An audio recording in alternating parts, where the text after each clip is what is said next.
이 사연은 경기도 남양주시에 거주하시는 한 어르신의 실제 이야기를 바탕으로 각색하였습니다. 홀로 아들을 키우며 살아온 정미숙 씨는 오늘 아침에도 혼자 밥상을 마주했습니다. 식탁 위에 올려진 작은 생일상이 쓸쓸해 보였지만 아들과 며느리가 찾아올 것이란 기대감에 마음이 설렜습니다.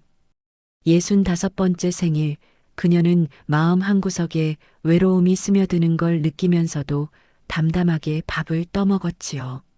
작은 TV에서는 아침 뉴스가 흘러나오고 그녀의 시선은 자주 벽에 걸린 아들의 사진으로 향했습니다.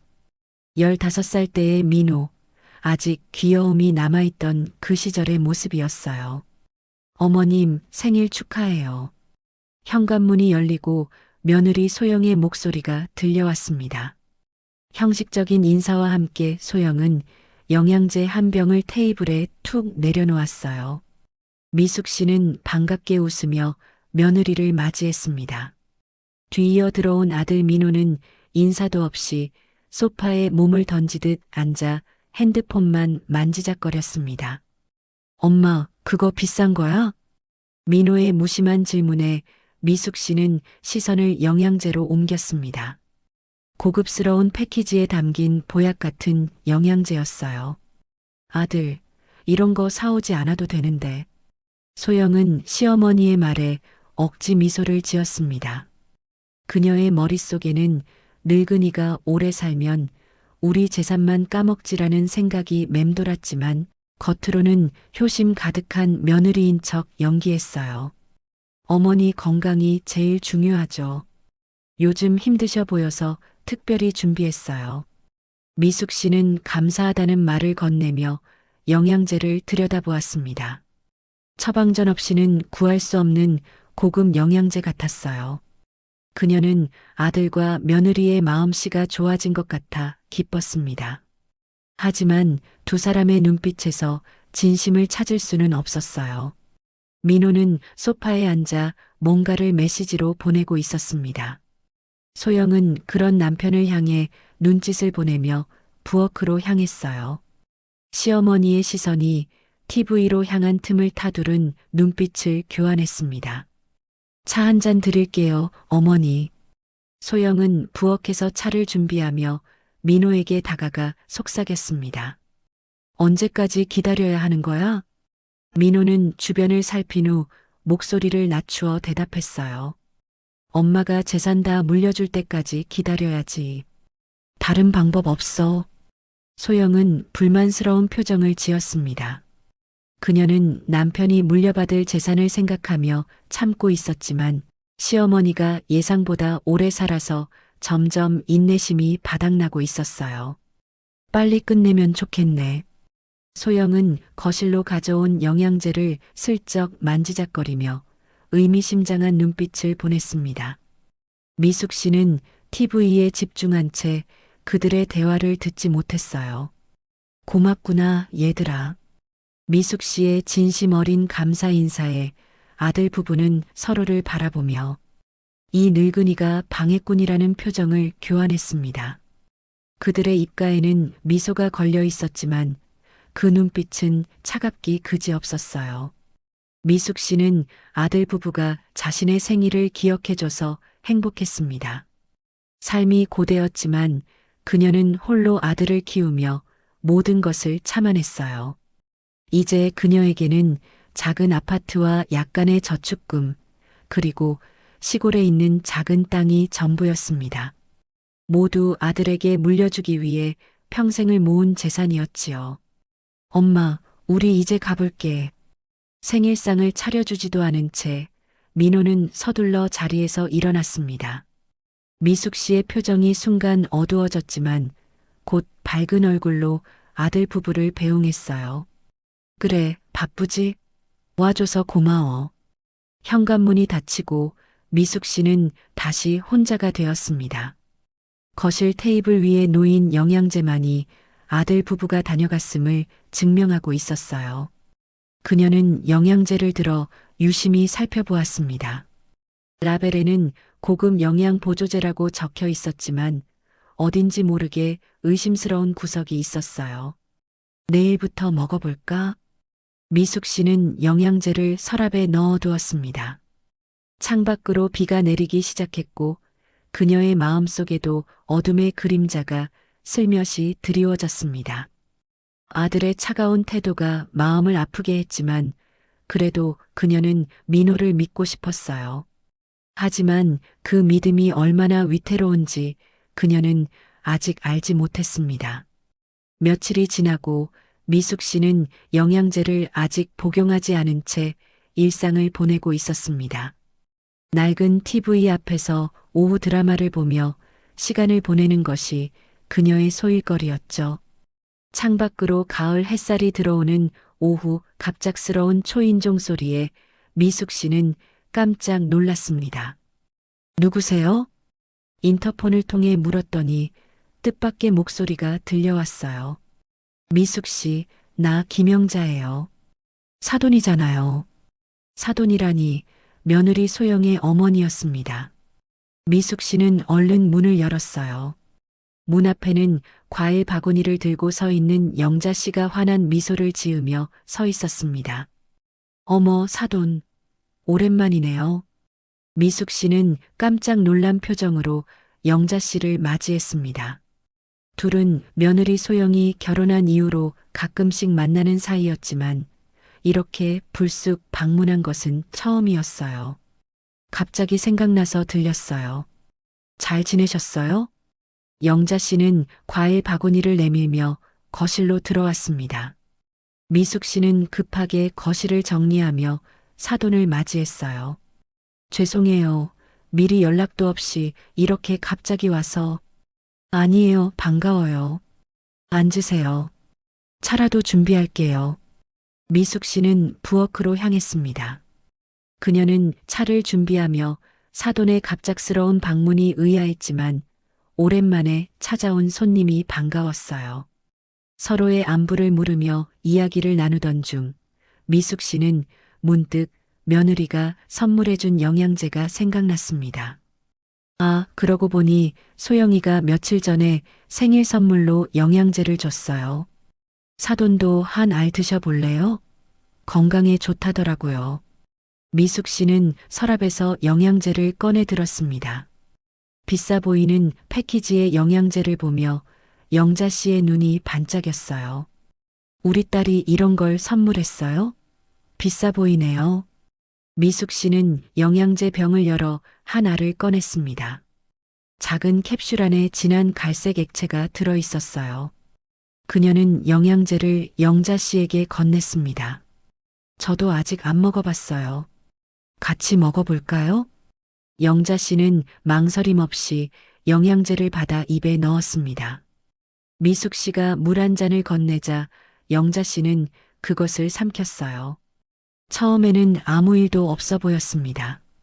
두 사람은 계속해서 이야기를 나누었고 시간이 흘렀습니다. 소영이랑 민호는 잘 지내요? 영자 씨의 질문에 미숙 씨는 잠시 망설였습니다. 그녀는 아들 부부의 냉담한 태도를 언급하고 싶지 않았어요. 그럼요, 둘 다 바빠서 자주 못 보지만. 그때였습니다. 영자 씨의 얼굴이 갑자기 창백해지더니 기침을 시작했어요. 처음에는 가벼운 기침 같았지만 점점 심해졌습니다. 사돈, 괜찮으세요? 미숙 씨가 걱정스럽게 물었습니다. 영자 씨는 대답하려다 갑자기 입을 막았어요. 그리고 다음 순간 그녀의 손가락 사이로 붉은 액체가 흘러나왔습니다. 피였습니다. 으악! 미숙 씨는 비명을 질렀습니다. 영자 씨는 이제 계속해서 피를 토하며 소파에서 미끄러지듯 바닥으로 쓰러졌어요. 미숙 씨는 공포에 질려 급하게 전화기를 찾았습니다. 119죠? 빨리 와주세요. 손님이 갑자기 피를 토하고 쓰러졌어요. 미숙 씨의 떨리는 목소리로 상황을 설명하는 동안 영자 씨는 계속해서 고통스러워했습니다. 구급대원들이 도착하기까지의 시간이 영원처럼 느껴졌어요. 마침내 구급대원들이 도착했고 영자 씨는 신속하게 들것에 실려 병원으로 향했습니다. 미숙 씨는 구급차를 따라 병원으로 향했습니다. 그녀의 머릿속은 혼란스러웠어요. 영자 씨가 왜 갑자기 피를 토한 것일까? 영양제와 관련이 있을까? 그녀는 영양제 병을 가방에 넣어 가지고 왔습니다. 병원 응급실에서 의사들이 영자 씨를 치료하는 동안 미숙 씨는 대기실에서 불안하게 기다렸습니다. 시간이 흘러 마침내 의사가 나타났어요. 환자 보호자 되십니까? 네, 사돈입니다. 어떻게 된 건가요? 의사의 표정이 심각했습니다.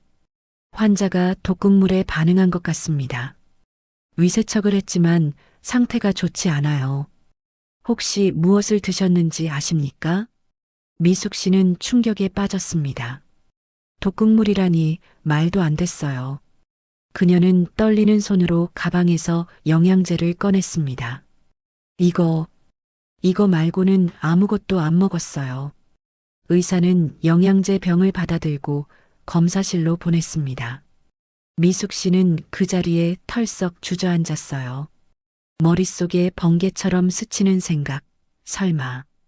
그녀는 며느리 소영이 준 영양제가 떠올랐습니다.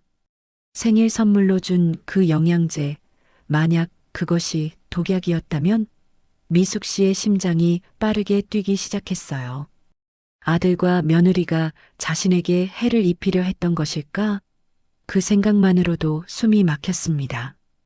병원 복도를 서성이던 미숙 씨에게 경찰이 다가왔습니다.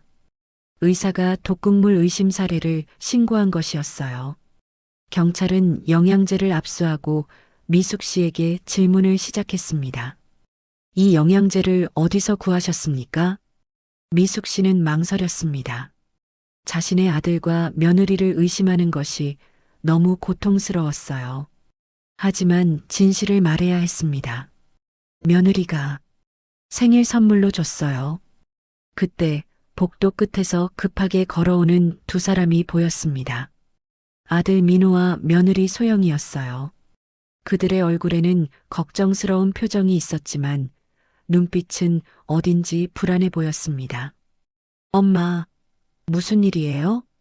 민호가 다가와 물었습니다. 소영은 약간 뒤에 서서 상황을 살피고 있었어요. 사돈이 영양제를 먹고 피를 토했어. 미숙 씨의 말에 민호와 소영의 얼굴이 굳었습니다. 소영이 당황한 듯 말했어요. 어떻게 된 거예요? 어머니가 영양제를 먹인 거예요? 그녀의 목소리에는 미숙할 수 없는 비난의 어조가 섞여 있었습니다. 미숙 씨는 소영의 눈을 바라보았어요. 그리고 그 순간 그녀는 알았습니다. 자신이 먹었어야 할 독약을 사돈이 먹은 것이었습니다. 병원 복도에 냉랭한 침묵이 흘렀습니다. 미숙 씨는 소영의 눈에서 분명한 동요를 읽을 수 있었어요. 그것은 단순한 놀라움이 아니었습니다. 죄책감과 공포가 뒤섞인 표정이었지요. 소영아, 내가 준 영양제. 그게 뭐니? 미숙 씨의 목소리는 떨렸습니다. 평생을 함께한 아들과 그의 아내가 자신을 해치려 했다는 생각이 그녀의 심장을 찢어 놓았어요. 소영은 황급히 표정을 바로잡았습니다. 그녀는 억울하다는 듯 목소리를 높였어요. 어머니, 무슨 말씀이세요? 그냥 약국에서 산 영양제인데. 민호가 아내의 편을 들어 끼어들었습니다. 엄마, 왜 소영이를 의심해? 엄마가 사돈에게 준 거잖아. 미숙 씨는 아들의 냉정한 반응에 가슴이 찔렸습니다. 자신이 키운 아들이 이렇게 변할 수 있다니. 그녀는 말을 잇지 못했어요. 그때 경찰이 다가와 민호와 소영에게 신분증을 보여주었습니다. 두 분께 몇 가지 질문이 있습니다. 이쪽으로 와주시겠어요? 민호와 소영은 서로를 바라보며 잠시 망설였지만 경찰을 따라갔습니다. 미숙 씨는 그 자리에 홀로 남겨졌어요. 그녀의 머릿속은 혼란스러웠습니다. 아들과 며느리가 자신을 독살하려 했다면 그 이유는 무엇일까? 재산? 그녀에게는 아파트와 약간의 저축, 시골의 작은 땅밖에 없었어요. 미숙 씨는 천천히 응급실 쪽으로 발걸음을 옮겼습니다. 사돈인 영자 씨가 중환자실로 옮겨졌다는 소식을 들었어요. 의사는 상태가 위중하다고 했습니다. 살 수 있을까요? 미숙 씨가 떨리는 목소리로 물었습니다. 최선을 다하고 있습니다. 하지만 독성이 강한 물질이었어요. 며칠이 고비가 될 겁니다. 의사의 말에 미숙 씨의 눈에서 눈물이 흘러내렸습니다. 그녀는 자신이 영양제를 먹었더라면 지금쯤 자신이 중환자실에 누워 있을 거라는 생각에 소름이 돋았어요. 아들과 며느리가 자신의 목숨을 노렸다는 사실이 너무 고통스러웠습니다. 복도 끝에서 경찰이 다시 나타났습니다. 그들은 민호와 소영을 데리고 왔어요. 두 사람의 얼굴은 창백했습니다. 영양제에서 독성 물질이 검출됐습니다. 두 분을 체포해야겠습니다. 경찰의 선언에 미숙 씨는 그 자리에 주저앉았습니다. 민호가 소리쳤어요. 이건 오해예요. 우리가 왜 그런 짓을... 소영도 급하게 변명했습니다. 저희는 아무것도 몰라요. 그냥 약국에서 산 거라니까요. 경찰은 두 사람의 손목에 수갑을 채웠습니다. 미숙 씨는 믿을 수 없는 현실에 망연자실했어요. 그녀의 아들과 며느리가 살인미수 혐의로 체포되는 모습을 지켜보는 것은 악몽 같았습니다. 엄마, 우리 좀 구해줘요. 우리 잘못 없어요. 민호의 외침이 복도에 울려 퍼졌습니다. 미숙 씨는 그저 바닥만 바라보았어요. 그녀의 가슴 속에서 무언가가 완전히 부서지는 소리가 들리는 것 같았습니다. 경찰서로 이동하는 동안 미숙 씨는 창밖만 바라보았습니다. 푸른 하늘과 흘러가는 구름들이 그녀의 상실감을 더욱 크게 만들었어요. 왜 아들과 며느리는 그녀를 해치려 했을까? 그들은 정말 자신의 작은 재산을 위해 목숨을 노린 것일까? 경찰서에 도착한 미숙 씨는 조사실 밖에서 기다렸습니다. 유리창 너머로 아들과 며느리가 경찰에게 조사받는 모습이 보였어요. 그들은 서로 다른 방에서 조사를 받고 있었습니다. 시간이 흘러 경찰이 미숙 씨에게 다가왔습니다. 독성 물질은 처방전 없이는 구할 수 없는 것입니다. 누군가 의도적으로 준비한 것이 확실해요. 미숙 씨의 심장이 무거워졌습니다. 그럼 제 아들과 며느리가... 경찰은 고개를 끄덕였습니다. 며느리분이 간호사 일을 했다고 하셨죠? 그녀가 구할 수 있는 위치에 있었습니다. 미숙 씨는 충격에 휩싸였습니다. 소영이 병원에서 일한 적이 있었지요. 그녀가 그곳에서 독극물을 구했을 가능성이 높았어요. 조금 더 조사가 필요합니다만 혐의가 상당히 무겁습니다. 경찰이 조사실로 돌아간 후 미숙 씨는 홀로 벤치에 앉아 눈물을 흘렸습니다. 그녀의 전화기가 울렸어요. 병원이었습니다. 여보세요? 김영자 환자 보호자 되십니까? 미숙 씨는 떨리는 목소리로 대답했습니다. 네, 사돈입니다. 무슨 일이죠? 환자 상태가 악화되고 있습니다. 빨리 오셔야 할 것 같습니다. 미숙 씨는 전화를 끊고 급하게 경찰에게 상황을 설명했습니다. 그녀는 병원으로 돌아가야 했어요. 떠나기 전 그녀는 아들이 있는 조사실로 한 번 더 눈길을 던졌습니다. 민호는 고개를 숙이고 있었고 소영은 다른 방에서 격하게 무언가를 주장하고 있었어요. 병원으로 돌아온 미숙 씨는 중환자실 앞에서 의사를 만났습니다. 간이 심하게 손상됐습니다. 치료가 쉽지 않을 것 같아요. 미숙 씨는 충격에 빠졌습니다. 이 모든 상황이 그녀의 탓인 것만 같았어요. 만약 그녀가 영양제를 사돈에게 주지 않았더라면... 중환자실 문이 열리고 간호사가 나왔습니다. 잠시 면회하실 수 있습니다. 하지만 환자는 의식이 없어요. 미숙 씨는 조심스럽게 중환자실로 들어갔습니다. 영자 씨는 각종 의료 장비에 연결된 채 침대에 누워 있었어요. 그녀의 얼굴은 창백했고 호흡도 불규칙했습니다. 미숙 씨는 사돈의 차가운 손을 잡았습니다. 영자 씨, 미안해요. 정말 미안해요. 그녀의 눈에서 눈물이 떨어졌습니다. 이 모든 것이 자신 때문이라는 생각에 가슴이 찢어지는 것 같았어요. 시간은 더디게 흘렀습니다. 미숙 씨는 병원과 경찰서를 오가며 지친 하루를 보냈어요. 경찰의 조사는 계속되었고 아들과 며느리는 구금된 상태였습니다. 저녁이 되자 경찰이 미숙 씨를 찾아왔어요. 조사 결과 며느리 분이 독극물을 구한 것이 확실시됩니다. 그리고 문자 기록을 통해 두 사람이 공모한 정황도 발견했습니다. 미숙 씨의 온몸에 한기가 돌았습니다. 아들과 며느리가 정말 자신을 독살하려 했다니 믿을 수 없었어요. 왜 그랬을까요?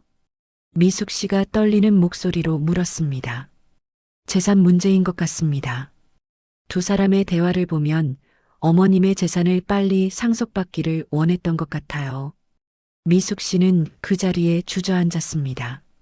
작은 아파트와 약간의 저축, 그리고 시골의 작은 땅. 그것을 위해 자신의 목숨을 노렸다니. 그녀는 믿을 수 없었어요. 밤이 깊어갔습니다. 병원 복도의 형광등 불빛만이 미숙 씨의 지친 얼굴을 비추고 있었어요. 그녀는 중환자실 앞 의자에 앉아 멍하니 바닥만 바라보고 있었습니다. 간호사가 다가와 어깨를 토닥였지요. 할머니, 조금 쉬셔야 해요. 이러다 쓰러지실 겁니다. 미숙 씨는 고개를 들어 간호사를 바라보았습니다. 그녀의 눈에는 이미 눈물이 말라 있었어요. 괜찮아요. 내가 이 자리를 지켜야지. 간호사는 안타까운 표정으로 고개를 끄덕였습니다. 이미 사건에 대한 소문이 병원 직원들 사이에 퍼져 있었나 봅니다. 다들 미숙 씨를 불쌍하게 바라보았어요. 시계는 자정을 가리키고 있었습니다. 미숙 씨의 전화기가 울렸어요. 경찰이었습니다. 죄송합니다만 내일 아침 정식 조사를 위해 경찰서로 와주셔야 합니다. 증언이 필요합니다. 미숙 씨는 피곤한 목소리로 대답했습니다. 네, 알겠습니다. 전화를 끊고 나니 갑자기 현실이 더욱 무겁게 다가왔습니다. 자신이 키운 아들이 그리고 며느리가 자신을 죽이려 했다는 사실. 그것도 재산 때문에. 미숙 씨는 가슴을 움켜쥐었습니다. 숨이 제대로 쉬어지지 않았어요. 괜찮으세요? 간호사가 급히 다가왔습니다. 미숙 씨는 겨우 고개를 끄덕였어요. 잠시 숨이 가빠서. 간호사는 그녀에게 물을 건네며 심호흡을 하라고 조언했습니다. 미숙 씨는 천천히 물을 마시며 진정하려 노력했어요. 그녀의 머릿속에는 과거의 기억들이 파노라마처럼 지나갔습니다. 민호가 처음 걸음마를 배우던 날, 학교에 입학하던 날, 대학에 합격하던 날, 그리고 소영을 처음 데려와 소개했던 날. 모든 순간들이 이제는 배신으로 물들어 버렸지요. 아침이 밝아왔습니다. 미숙 씨는 병원 화장실에서 간단히 세수를 하고 경찰서로 향했어요. 그녀의 걸음은 무거웠습니다. 경찰서에 도착하자 담당 경찰이 그녀를 조사실로 안내했습니다. 어젯밤에 추가 조사가 있었습니다. 며느리 분이 결국 모든 것을 자백했어요. 경찰의 말에 미숙 씨는 고개를 끄덕였습니다. 그녀의 마음은 이미 무감각해져 있었어요. 증거를 보여드리겠습니다. 경찰은 테이블 위에 증거물 사진과 문자 기록을 펼쳐 보였습니다. 민호와 소영이 주고받은 메시지들, 독극물 구입 증거, 그리고 그들이 세운 계획. 모든 것이 명백했어요. 내 어미가 그만 갔으면 좋겠다. 우리가 얼마나 기다려야 하는 거야? 영양제라면 의심하지 않을 거야. 메시지들을 읽는 미숙 씨의 눈에서 다시 눈물이 흘렀습니다. 그녀는 손으로 입을 막았어요. 조사 과정에서 두 사람이 경제적으로 어려움을 겪고 있었다는 사실이 밝혀졌습니다. 빚이 상당했어요. 경찰의 설명이 계속되었습니다. 민호와 소영은 도박과 사업 실패로 큰 빚을 졌던 것이었습니다. 그들은 미숙 씨의 재산을 상속받아 빚을 갚으려 했던 거예요. 어머니를 만나고 싶다고 하는데 원하시면 면회를 주선해 드리겠습니다. 미숙 씨는 잠시 생각에 잠겼습니다. 아들의 얼굴을 보면 또 무너질 것 같았지만 그래도 마지막으로 한 번은 만나봐야 할 것 같았어요. 만나보겠습니다. 경찰은 미숙 씨를 면회실로 안내했습니다. 그곳에는 이미 민호가 앉아 있었습니다. 그는 수갑을 찬 채 고개를 숙이고 있었어요. 미숙 씨가 들어서자 그는 천천히 고개를 들었습니다. 엄마. 민호의 목소리는 떨리고 있었습니다. 미숙 씨는 아들 앞에 앉았어요. 그녀는 말없이 아들을 바라보았습니다. 엄마, 난 잘못 없어요. 다 소영이가 계획한 거예요. 난 몰랐다고. 민호의 변명에 미숙 씨의 심장이 무너져 내렸습니다. 아들은 여전히 자신의 잘못을 인정하지 않고 있었어요. 민호야, 경찰이 너희 문자 내용을 다 봤대. 다 알고 있었잖니. 미숙 씨의 말에 민호는 잠시 당황했지만 이내 표정을 바꾸었습니다. 그래, 알았어. 근데 엄마가 재산 좀 빨리 물려주지 그랬어? 우리가 빚에 시달리는데. 민호의 뻔뻔한 태도에 미숙 씨는 경악했습니다. 그녀가 목숨을 걸고 키운 아들이 이런 식으로 나올 줄은 예상하지 못했어요. 내가 어떻게 그럴 수 있니? 내가 널 얼마나 사랑했는데. 미숙 씨의 목소리가 흔들렸습니다. 민호는 고개를 돌렸어요. 엄마, 우리 재산 돌려줘요. 우리가 뭘 잘못했어요? 어차피 엄마 곧 돌아가실 텐데. 민호의 말은 칼날처럼 미숙 씨의 가슴을 찔렀습니다. 그녀는 더 이상 듣고 싶지 않았어요. 미숙 씨는 일어나 면회실을 나가려 했습니다. 엄마, 가지 마요. 우리 좀 도와줘요. 민호의 외침이 면회실에 울려 퍼졌지만 미숙 씨는 돌아보지 않았습니다. 그녀는 이미 마음을 정했어요. 경찰을 만나 모든 증언을 마친 후 미숙 씨는 병원으로 돌아왔습니다. 중환자실에 도착하자 의사가 그녀를 맞이했어요. 영자 씨 상태가 위태롭습니다. 간 기능이 회복되지 않고 있어요. 미숙 씨는 고개를 끄덕였습니다. 그녀는 중환자실로 들어가 영자 씨 옆에 앉았어요. 영자 씨, 미안해요. 내 탓이에요. 미숙 씨는 영자 씨의 차가운 손을 잡았습니다. 그녀의 마음은 이미 결정을 내렸어요. 아들과 며느리가 자신을 배신한 이상, 이제 그녀는 다른 선택을 해야 했습니다. 병원에서 나온 미숙 씨는 변호사 사무실로 향했습니다. 그녀는 모든 재산에 대한 처분을 상담하고 싶었어요. 제 아파트와 저축금, 그리고 시골 땅, 모두 팔고 싶습니다. 변호사는 놀란 표정으로 미숙 씨를 바라보았습니다. 갑자기 왜 그러시는 거죠? 모든 재산을 정리하시겠다고요?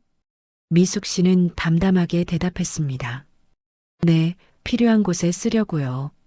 제 아들은 더 이상 제 재산을 받을 자격이 없어요. 변호사는 미숙 씨의 결심을 보고 천천히 고개를 끄덕였습니다. 그는 뉴스를 통해 사건에 대해 알고 있었나 봅니다. 아드님이 감옥에 가실 가능성이 높으신가요? 미숙 씨는 무거운 한숨을 내쉬었습니다. 네, 살인 미수죄로 기소된다고 해요. 며느리도 마찬가지고요. 변호사는 서류 작업을 시작했습니다. 미숙 씨는 창밖을 바라보며 생각에 잠겼어요. 그녀의 인생은 완전히 뒤바뀌어 버렸습니다. 하지만 이제 새로운 결정을 내릴 때였지요. 재산을 어떻게 처분하실 계획이신가요? 변호사의 질문에 미숙 씨는 천천히 대답했습니다. 사돈 가족의 치료비와 보상금으로 일부를 쓰고 나머지는 자선단체에 기부하려고요.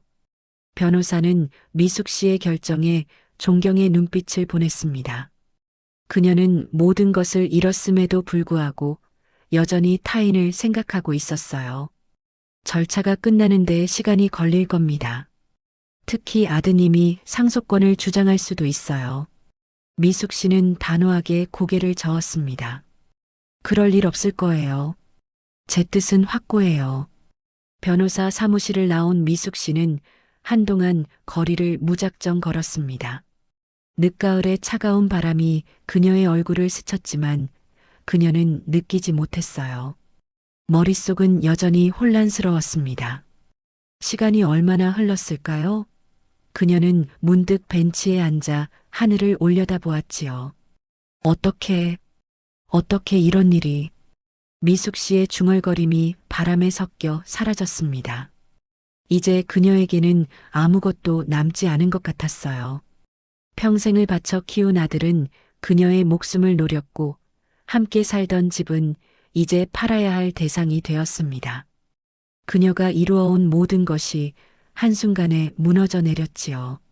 전화벨 소리가 그녀의 생각을 깨뜨렸습니다. 병원이었어요. 미숙 씨? 영자 씨 상태가 좀 안정됐습니다. 의식을 찾으셨어요. 미숙 씨의 눈에 희망의 빛이 돌아왔습니다. 적어도 사돈은 살아 있었어요. 그녀는 급히 병원으로 향했습니다. 중환자실에 도착한 미숙 씨는 의사의 설명을 들었습니다. 아직 완전히 회복된 건 아닙니다. 독소가 간에 심각한 손상을 입혔어요. 하지만 최악의 상황은 넘긴 것 같습니다. 미숙 씨는 안도의 한숨을 내쉬었습니다. 영자 씨는 약해 보였지만 눈을 뜨고 있었어요. 미숙 씨가 조심스레 다가가자 영자 씨는 힘겹게 미소를 지었습니다. 미숙 씨. 영자 씨의 목소리는 거의 들리지 않을 정도로 작았습니다. 미숙 씨는 그녀의 손을 잡았어요. 영자 씨, 정말 미안해요. 내 탓이에요. 영자 씨는 약하게 고개를 저었습니다. 당신 탓 아니에요. 소영이, 민호. 영자 씨는 말을 이어가지 못했습니다. 그녀는 이미 모든 상황을 알고 있는 듯 했어요. 미숙 씨의 눈에서 다시 눈물이 흘렀습니다. 제가 모든 치료비를 부담할게요. 걱정 마세요. 영자 씨는 미숙 씨의 손을 약하게 쥐었습니다. 두 사람은 말없이 서로를 바라보았어요. 그들은 이제 가해자의 가족과 피해자라는 관계가 되었지만 동시에 같은 아픔을 공유하는 사람들이기도 했습니다. 며칠 후 재판이 시작되었습니다. 미숙 씨는 법정에 증인으로 출석했어요. 그녀는 아들과 며느리가 피고인석에 앉아 있는 모습을 보았습니다. 그들은 여전히 자신들의 잘못을 인정하지 않는 표정이었어요. 검사는 미숙 씨에게 질문했습니다. 피고인들이 독약이 든 영양제를 선물했다는 사실을 어떻게 알게 되셨습니까? 미숙 씨는 떨리는 목소리로 대답했습니다.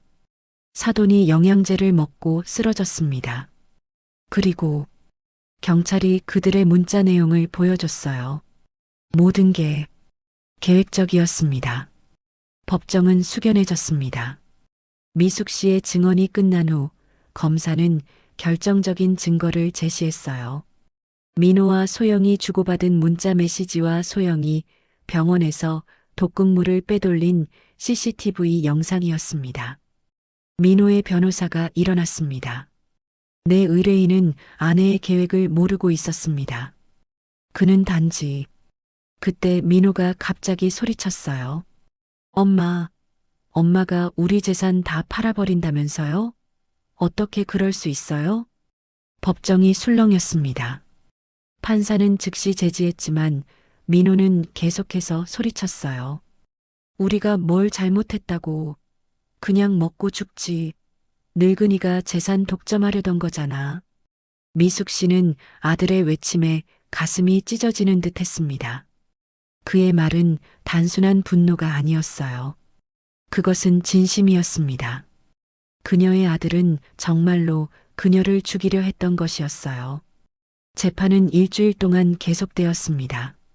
모든 증거가 명백했기에 결과는 예상대로였어요. 민호와 소영은 살인미수 및 독극물 사용 혐의로 각각 징역 18년과 20년을 선고받았습니다. 선고가 내려진 후 미숙 씨는 법정을 빠져나왔습니다. 그녀는 더 이상 아들의 얼굴을 보고 싶지 않았어요. 이제 그녀에게는 새로운 삶이 기다리고 있었습니다. 집으로 돌아온 미숙 씨는 오랫동안 살아온 아파트를 바라보았습니다. 이제 이곳도 곧 다른 사람의 것이 될 터였어요. 변호사가 알려준 대로 모든 절차가 진행 중이었습니다. 아파트는 이미 매물로 나와 있었고 시골 땅도 매각 중이었지요. 미숙 씨는 거실벽에 걸린 가족 사진을 내렸습니다. 민호의 어린 시절부터 성인이 된 모습까지, 그리고 소영과의 결혼식 사진까지, 모든 사진들이 이제는 쓰라린 기억으로 바뀌었어요. 이제 끝이구나. 그녀는 사진들을 모아 작은 상자에 넣었습니다. 그리고 집 뒤편 작은 공터에서 불을 피워 모두 태워버렸어요. 불꽃 속에서 사라지는 사진들을 보며 미숙 씨는 새로운 결심을 했습니다. 더 이상 과거에 매달리지 않을 거야. 며칠 후 미숙 씨는 병원에서 퇴원한 영자 씨를 만났습니다. 영자 씨의 상태는 많이 호전되었지만 여전히 약해 보였어요. 영자 씨, 이 봉투 받으세요. 미숙 씨는 두꺼운 봉투를 건넸습니다. 영자 씨가 의아한 표정으로 봉투를 열자 그 안에는 거액의 수표가 들어 있었어요. 이게 뭐예요? 치료비와 보상금이에요. 제 아파트를 팔았어요. 영자 씨가 겪은 고통에 비하면 작은 금액이지만 영자 씨는 놀란 표정으로 미숙 씨를 바라보았습니다. 이렇게까지 하실 필요 없어요. 저는 미숙 씨는 고개를 저었습니다. 받아주세요. 제 마음이에요. 그리고 우리 더 이상 사돈이 아니에요. 그냥 친구로 지내요. 영자 씨의 눈에 눈물이 고였습니다. 그녀는 조용히 고개를 끄덕였어요. 미숙 씨, 감사해요. 두 사람은 서로를 바라보며 미소 지었습니다. 그들은 이제 같은 상처를 가진 동료가 되었어요. 미숙 씨는 남은 재산을 정리하며 새로운 계획을 세웠습니다. 아파트와 저축금, 시골 땅을 팔아 마련한 돈의 일부는 영자 씨에게 보상금으로 주었고 나머지는 독거노인을 돕는 자선단체에 기부하기로 했어요. 그녀는 이제 작은 월세 아파트로 이사할 예정이었습니다. 평생 모은 재산은 없어졌지만 그녀의 마음은 오히려 가벼워졌어요. 더 이상 배신의 아픔에 사로잡혀 있지 않았습니다. 감옥에서 민호가 면회를 요청했다는 연락이 왔지만 미숙 씨는 거절했습니다. 그녀는 이제 새로운 시작을 하고 싶었어요. 아들과의 인연은 이제 완전히 끝이라고 생각했습니다. 엄마, 우리 좀 만나줘요. 재산 문제로 할 말이 있어요. 민호의 메시지가 전달되었지만 미숙 씨는 답장을 보내지 않았어요. 그녀는 창밖을 바라보며 깊은 한숨을 내쉬었습니다.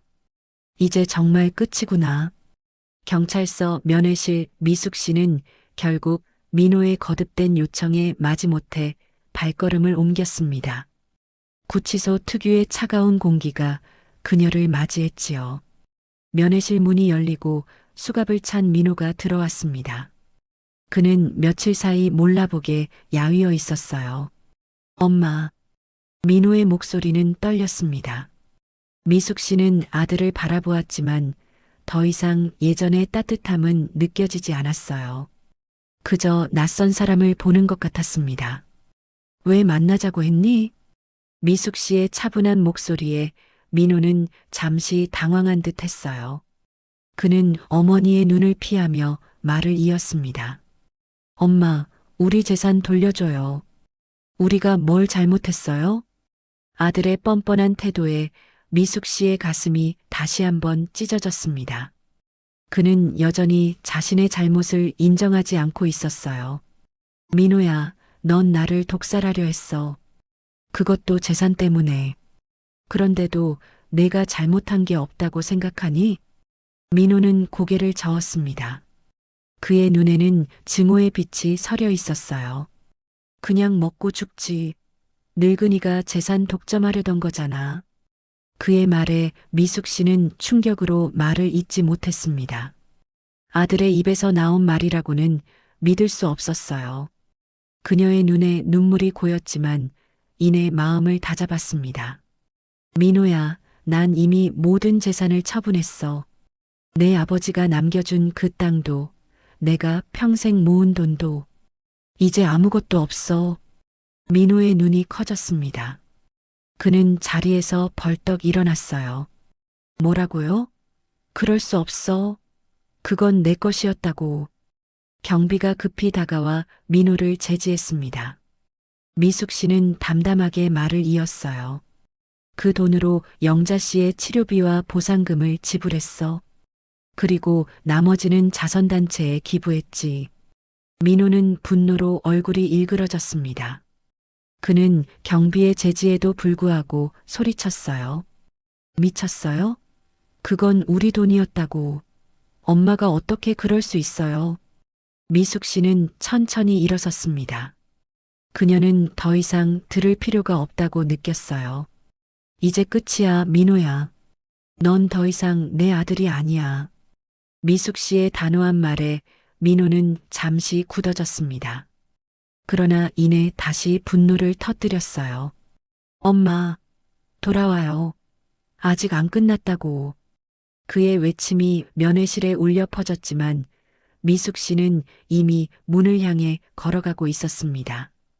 그녀는 돌아보지 않았어요. 모든 것이 끝났다는 것을 알았기 때문입니다. 구치소를 나온 미숙 씨는 깊은 한숨을 내쉬었습니다. 가을 하늘이 유난히 높게 느껴졌어요.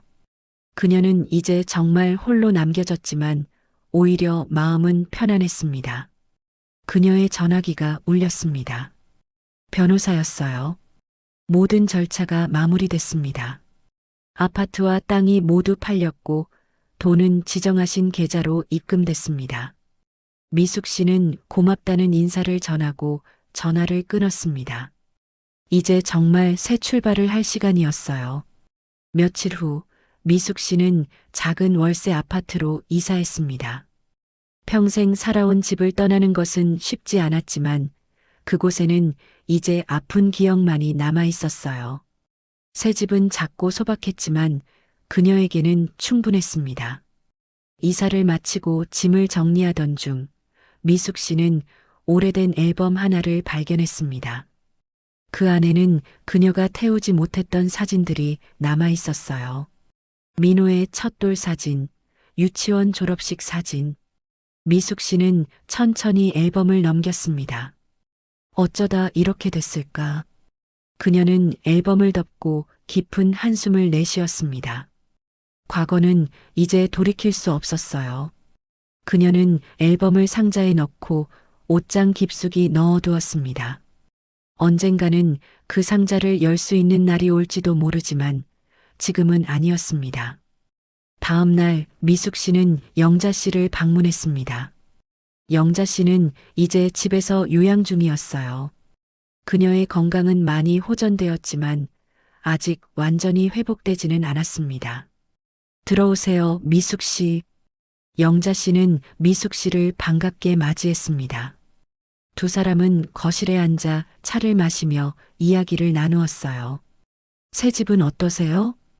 영자 씨의 질문에 미숙 씨는 미소 지었습니다. 작지만 아늑해요. 혼자 살기에 충분하죠. 잠시 침묵이 흘렀습니다.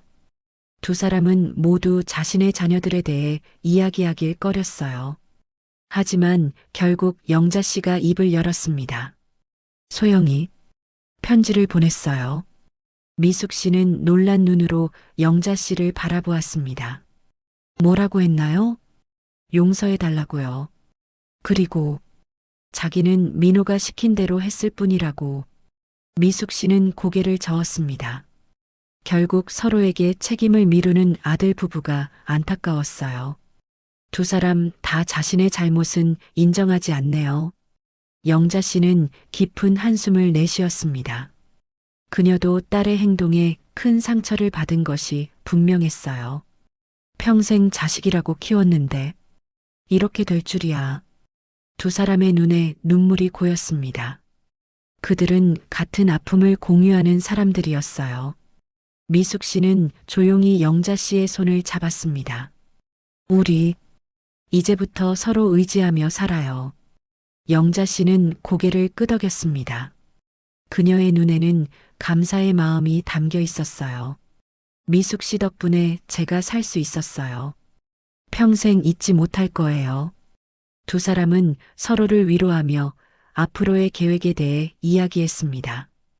영자 씨는 건강이 회복되면 미숙 씨가 기부한 자선단체에서 함께 봉사활동을 하고 싶다고 했어요. 미숙 씨는 그 제안에 기쁘게 동의했습니다. 시간이 흘러 재판 결과가 확정되었습니다. 민호와 소영은 각각 징역 18년과 20년을 선고받았어요. 항소는 모두 기각되었고 그들은 결국 오랜 시간을 감옥에서 보내게 되었습니다. 미숙 씨는 뉴스로 그 소식을 접했습니다. 그녀는 더 이상 슬프지 않았어요. 이제 그녀는 모든 것을 내려놓고 새로운 삶을 살기로 결심했기 때문입니다. 자선단체에서의 봉사활동이 미숙 씨의 일상이 되었습니다. 그녀는 자신과 같은 처지의 노인들을 돕는 일에 보람을 느꼈어요. 비록 재산은 모두 잃었지만 그녀는 이제 더 풍요로운 마음으로 살아가고 있었습니다. 어느 날 미숙 씨는 자선단체에서 한 노인을 만났습니다. 그는 미숙 씨와 비슷한 나이로 보였어요. 안녕하세요. 처음 뵙겠습니다. 저는 김진수라고 합니다. 노인은 따뜻한 미소를 지으며 미숙 씨에게 인사했습니다. 미숙 씨는 그의 인사에 반갑게 답했어요. 안녕하세요. 정미숙입니다.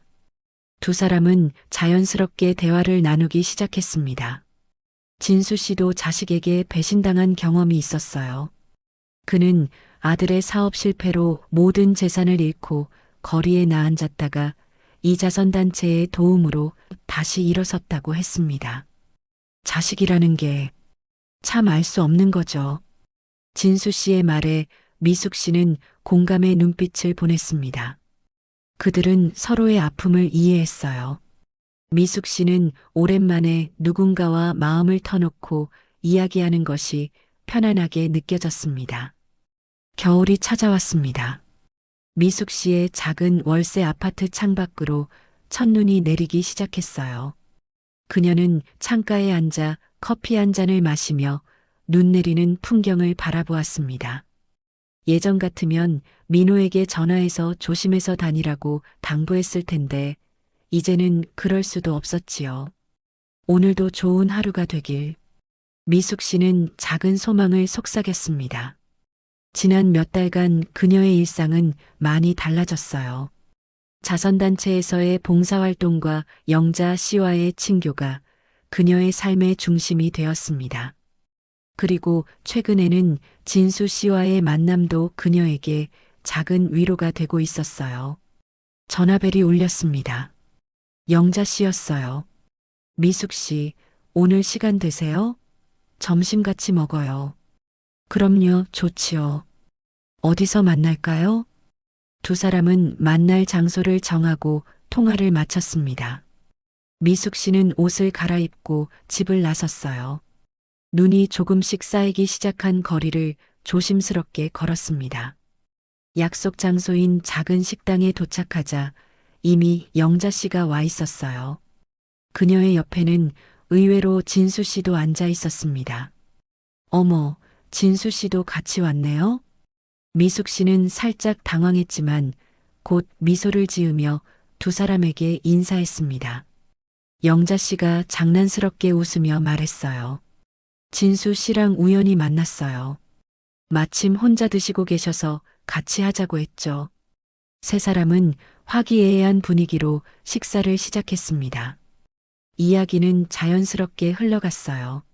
서로의 과거 이야기, 현재의 일상, 그리고 앞으로의 계획까지. 그들은 비슷한 상처를 가진 사람들이었기에 더욱 깊이 공감할 수 있었습니다. 저는 이제 과거에 연연하지 않기로 했어요. 미숙 씨의 말에 진수 씨는 고개를 끄덕였습니다. 맞아요. 우리가 아무리 슬퍼해도 돌아오는 건 없으니까요. 이제는 우리 자신을 위해 살아야 해요. 영자 씨도 동의했습니다. 그녀의 건강은 많이 회복되었지만 아직 완전하지는 않았어요. 다들 힘든 시간을 겪었지만 그래도 지금 이렇게 만나서 웃을 수 있다는 게 기적 같아요. 세 사람은 서로를 바라보며 미소 지었습니다. 그들의 눈에는 이제 희망의 빛이 서려 있었어요. 식사를 마치고 카페로 자리를 옮겼습니다. 창밖으로 눈이 계속해서 내리고 있었어요. 미숙 씨는 문득 민호의 소식이 궁금해졌습니다. 그러나 그 생각은 금세 지워버렸지요. 이제 그는 그녀의 삶에 없는 사람이었으니까요. 미숙 씨, 그동안 민호 소식 들으셨어요? 영자 씨의 조심스러운 질문에 미숙 씨는 고개를 저었습니다. 아니요.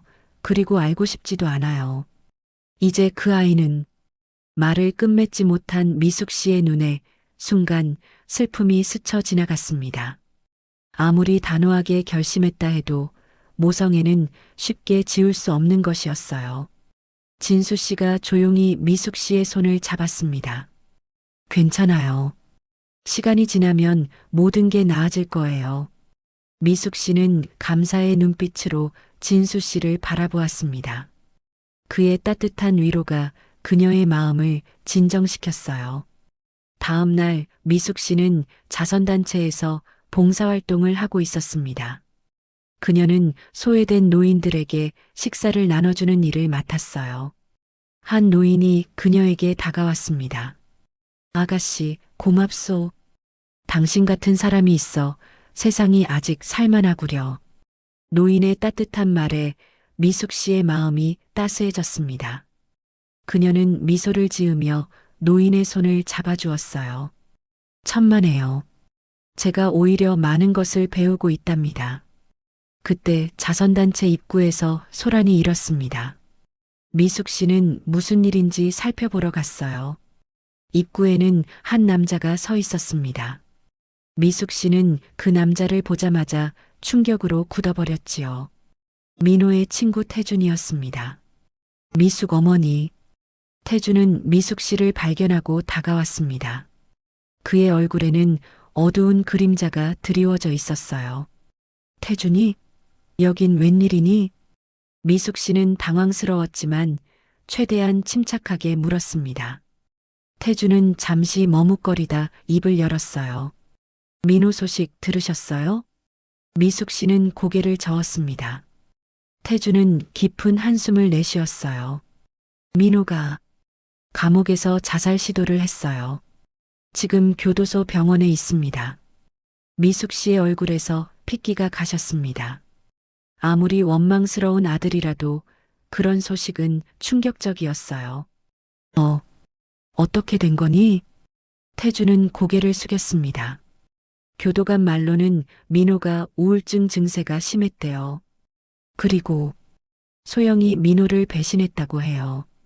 모든 죄를 민호에게 뒤집어 씌우고 감형을 받으려고. 미숙 씨는 그 자리에 주저앉을 것 같았습니다. 진수 씨가 어디선가 나타나 그녀를 부축했어요. 괜찮으세요?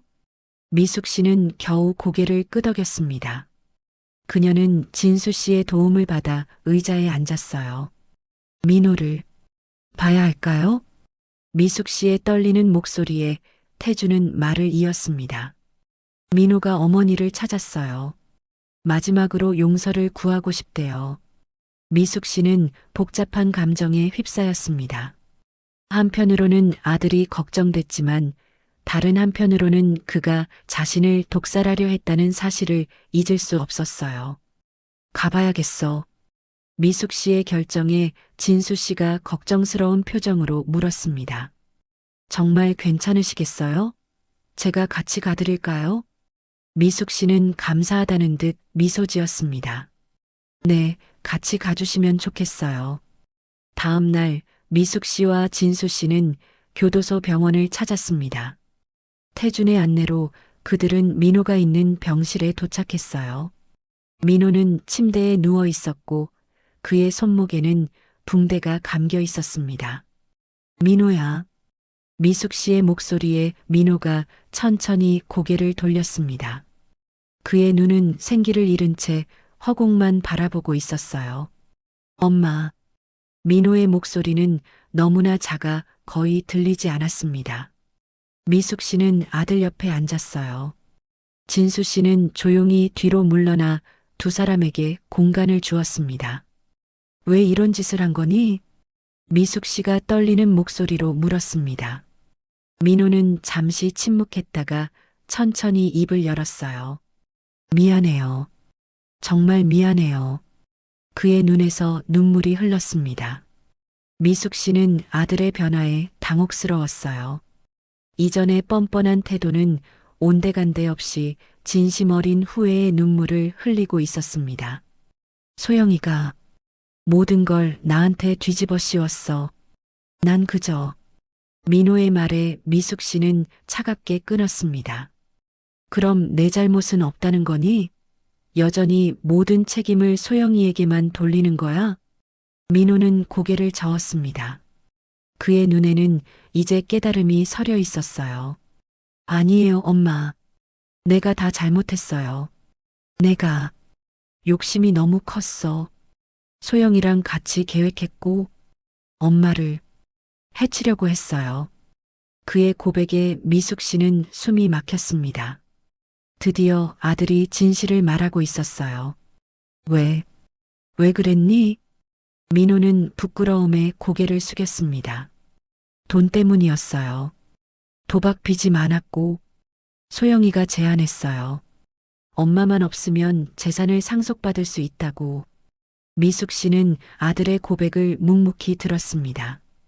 마음은 아팠지만 적어도 그가 진실을 말하고 있다는 사실에 조금은 위안이 되었어요. 엄마, 용서해 주실 수 있을까요? 민호의 간절한 질문에 미숙 씨는 한동안 대답하지 않았습니다. 그녀는 창밖을 바라보며 깊은 생각에 잠겼어요. 창밖으로 잿빛 하늘이 내려다보고 있었습니다. 미숙 씨는 깊은 한숨을 내쉬었어요. 평생을 함께한 아들이 이제 그녀에게 용서를 구하고 있었습니다. 하지만 그가 그녀의 목숨을 노렸다는 사실은 쉽게 지울 수 없는 상처였지요. 민호야. 미숙 씨의 목소리는 떨렸습니다. 그녀는 다시 민호를 바라보았어요. 그의 모습은 더 이상 뻔뻔한 아들이 아니라 모든 것을 잃고 무너진 한 남자였습니다. 용서는 시간이 필요해. 지금 당장은. 미숙 씨는 말을 이어가지 못했습니다. 그녀의 마음속에는 여전히 배신감과 상처가 남아 있었어요. 민호는 고개를 끄덕였습니다. 그의 눈에는 체념의 빛이 서려 있었어요. 이해해요, 엄마. 내가 용서받을 자격이 없다는 것도 알아요. 민호의 솔직한 태도에 미숙 씨의 마음이 조금씩 흔들렸습니다. 아무리 미워해도 그는 그녀의 아들이었어요. 소영이는 어떻게 됐니? 미숙 씨가 조심스럽게 물었습니다. 민호의 표정이 어두워졌어요.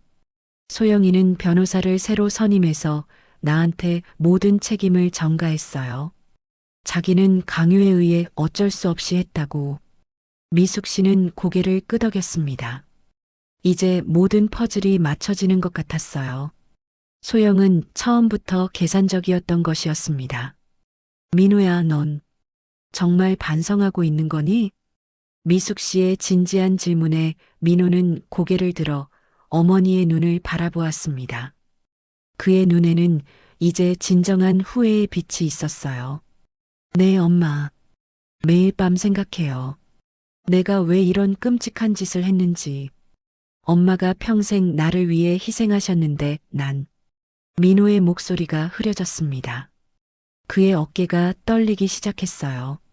미숙 씨는 조심스럽게 손을 뻗어 아들의 어깨를 토닥였습니다. 시간이 지나면 언젠가는 용서할 수 있을지도 모르겠다. 그녀의 말에 민호의 눈에 희망의 빛이 번쩍였습니다. 하지만 미숙 씨는 즉시 덧붙였어요. 하지만 지금은 아니야. 그리고 앞으로도 우리 관계가 예전처럼 될 수는 없을 거야. 민호는 고개를 끄덕였습니다. 그는 이제 현실을 받아들이고 있었어요. 이해해요, 엄마. 그래도 가끔 와서 볼 수 있을까요? 미숙 씨는 잠시 생각에 잠겼습니다. 그녀는 아들을 완전히 버릴 수는 없었지만 쉽게 용서할 수도 없었어요. 그럴게. 하지만 시간이 필요해. 민호의 얼굴에 안도의 표정이 스쳤습니다. 미숙 씨는 이제 면회 시간이 끝나가고 있음을 느꼈어요.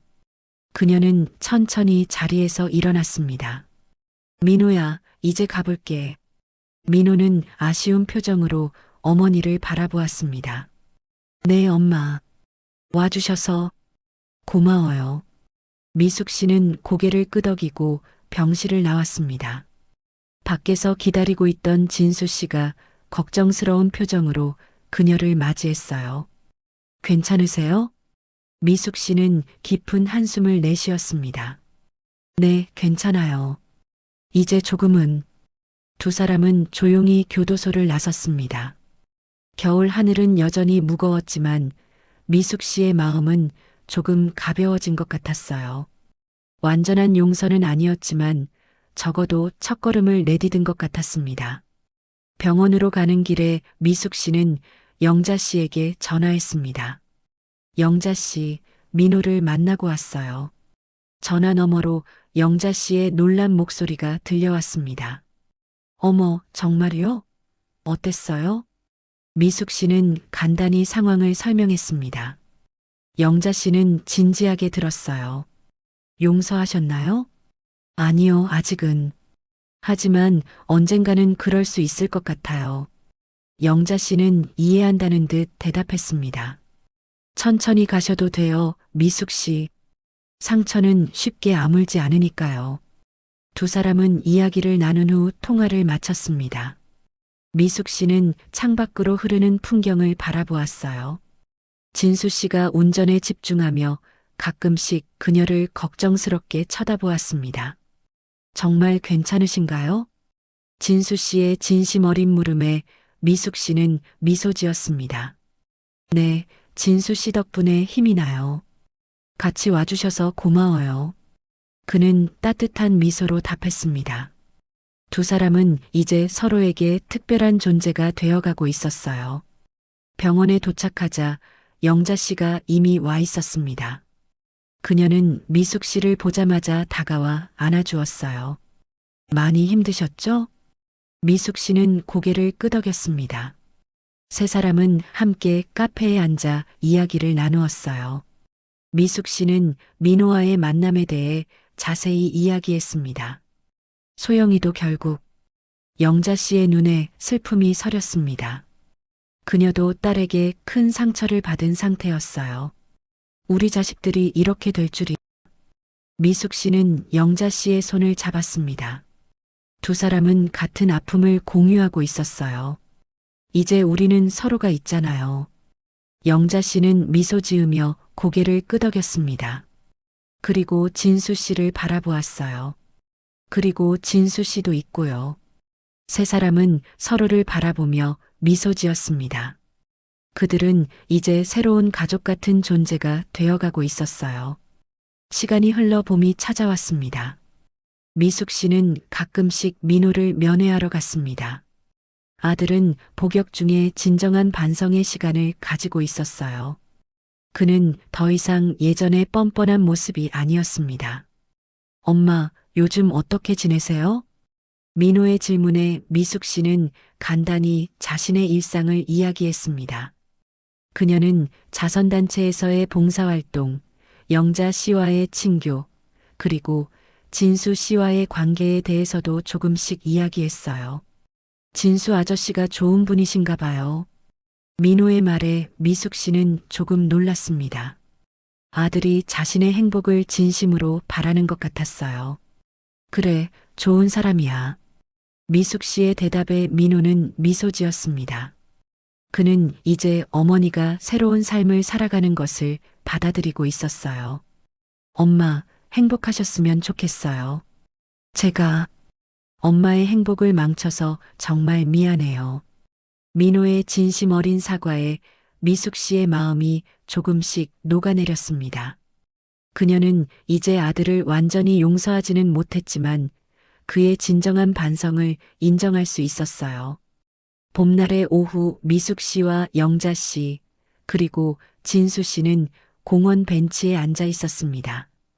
벚꽃이 흩날리는 아름다운 풍경 속에서 그들은 평화로운 시간을 보내고 있었어요. 사람 일이란 참 알 수 없는 것 같아요. 영자 씨의 말에 미숙 씨는 고개를 끄덕였습니다. 그래요. 하지만 이렇게 새로운 인연을 만나게 된 것도 어쩌면 운명인지도 모르겠네요. 진수 씨가 미숙 씨의 손을 살며시 잡았습니다. 그의 눈에는 따스한 애정이 서려 있었어요. 우리가 서로를 만난 건 행운이라고 생각해요. 세 사람은 미소 지으며 앞으로의 계획에 대해 이야기했습니다. 그들은 이제 과거의 아픔을 조금씩 치유하며 새로운 미래를 향해 나아가고 있었어요. 미숙 씨는 하늘을 올려다보았습니다.